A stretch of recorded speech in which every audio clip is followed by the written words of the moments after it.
Day in my life with Mudra Bells.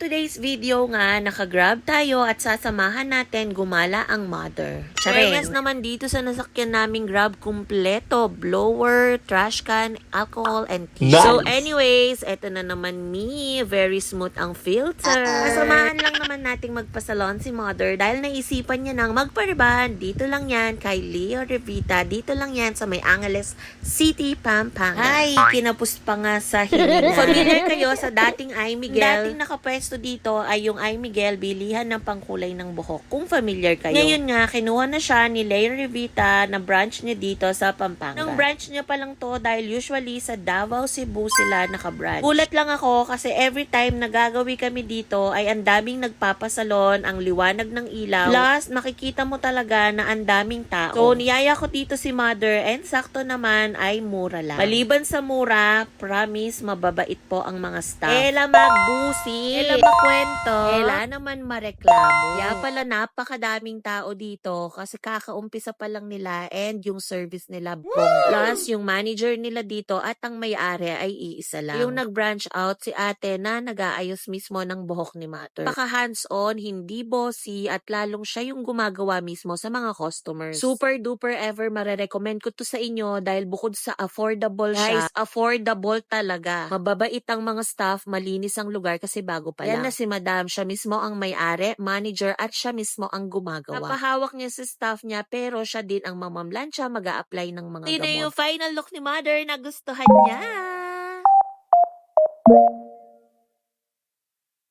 Sana all.